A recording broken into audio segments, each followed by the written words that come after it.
warahmatullahi wabarakatuh.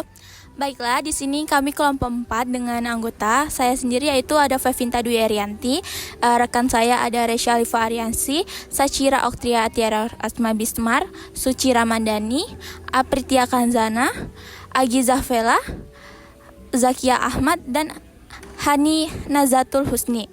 Baiklah, pada kesempatan kali ini kami akan mempresentasikan materi dengan judul Transformasi Digital sebagai Pendorong Reformasi di Kementerian Sekretariat Negara.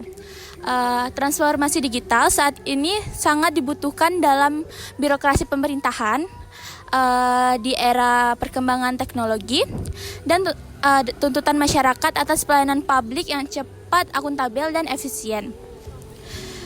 Kementerian Sekretariat Negara menjadi sebagai instansi yang strategis untuk mendorong tata kelola pemerintahan yang efisien.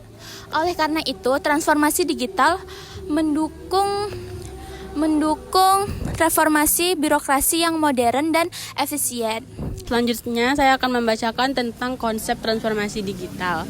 Transformasi digital itu merupakan proses integrasi teknologi digital ke dalam seluruh administrasi dan birokrasi pemerintahan. Transformasi ini tidak hanya sebatas penggunaan aplikasi atau sistem digital, tetapi juga tentang perubahan pola kerja, budaya organisasi, serta cara pengambilan keputusan. Dengan adanya transformasi digital ini, proses administrasi yang sebelumnya itu manual dan memakan waktu menjadi lebih singkat, lebih cepat, terstruktur, dan terdemokrasi dengan baik. Baik, selanjutnya saya ingin menjelaskan tentang tujuan utama transformasi digital. Nah, tujuan utama transformasi digital itu adalah meningkatkan efisiensi, aksesibilitas, transparansi dalam penyelenggaraan pemerintah. Selain itu, transformasi digital juga mendukung penerapan sistem berbasis elektronika atau SPBE sebagai kerangka digital nasional. Melalui SPBE, pemerintah diharapkan mampu memberikan layanan yang terintegrasi, mudah diakses, serta berbasis akurat dan real-time. Baiklah, materi selanjutnya yaitu transformasi digital sebagai pendorong reformasi birokrasi. Transformasi digital mempunyai peran yang sangat penting terhadap pendorong reformasi birokrasi. Salah satu contohnya adalah transformasi digital mempunyai peran untuk meningkatkan efisiensi administrasi dengan menggunakan sistem surat elektronik dan meningkatkan sistem paperless guna untuk mengurangi kecenderungan terhadap pemakaian dokumentasi fisik. Selain itu, transparansi juga meningkatkan audit trail dan real time untuk meningkatkan administrasi yang lebih efisien dan dapat dipertanggungjawabkan. Selanjutnya, materi mengenai dampak terhadap pelayanan publik. Dampak transformasi digital sangat terasa terhadap peningkatan kualitas pelayanan publik. Pelayanan yang sebelumnya berbelit dan lambat sekarang bisa dilakukan secara online, cepat, dan responsif.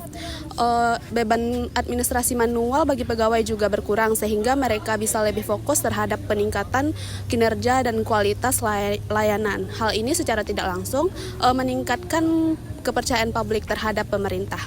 Baiklah, di sini saya akan melanjutkan penjelasan materi. Penjelasan materi yang akan saya jelaskan itu mengenai contoh digitalisasi di Kemensetnek. Ada beberapa penerapan contoh digitalisasi di Kementerian Sekretariat Negara. Yang pertama itu ada e-office. E-office ini adalah e-office ini digunakan untuk pengelolaan administrasi perkantoran secara digital. Lalu bentuk digitalisasi yang kedua itu ada Srikandi. Srikandi ini sebagai kearsipan digital nasional, digunakan untuk kearsipan digital nasional. Lalu yang ketiga bentuknya itu ada lapor. Lapor ini adalah salah satu bentuk digitalisasi di Kemenseknek di mana menjadi tempat atau sarana bagi pengaduan masyarakat. Lalu yang keempat ada SIM BMN. SIM BMN ini tuh digunakan sebagai pengelolaan barang milik negara. Nah, sistem-sistem ini itu berguna untuk Kemensetnek dalam meningkatkan efisiensi, transparansi, dan juga akuntabilitas.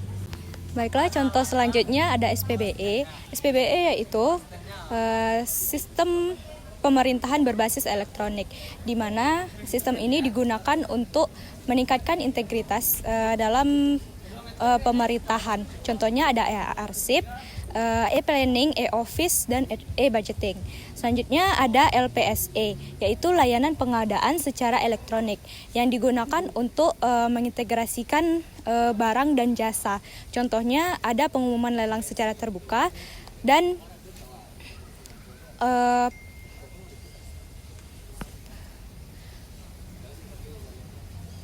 pemutus dari KKN yang digunakan untuk transparansi.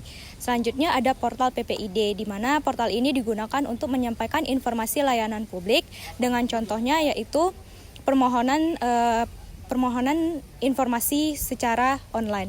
Selanjutnya ada sistem informasi kepegawaian, di mana sistem ini digunakan untuk menyampaikan kinerja dari pegawai dan presensinya. Contohnya yaitu ada e-presensi, Simpek, dan yang lainnya. Seluruh sistem ini digunakan untuk menunjang birokrasi secara modern dan transparansi. Nah, kita move ke materi selanjutnya yaitu dampak transformasi dan tantangannya. Nah, secara keseluruhan, dampak transformasi digital sendiri memberikan dampak positif seperti birokrasi yang lebih responsif, kinerja pegawai yang lebih terukur, serta beban administrasi manual yang lebih berkurang dan kepercayaan publik yang lebih meningkat. Namun, pada penerapannya sendiri masih terdapat tantangan seperti keterbatasan kompetensi SDM, keamanan sistem, konsistensi dalam penggunaan aplikasi, serta kesiapan infrastruktur TIK. Nah, oleh karena itu diperlukan komitmen berkelanjutan oleh transformasi digital agar benar-benar mampu mendorong reformasi birokrasi secara optimal. Baiklah, sekian penyampaian materi dari kelompok 4. Jika ada salah kata, kami mohon maaf. Kami akhiri. Wassalamualaikum warahmatullahi wabarakatuh.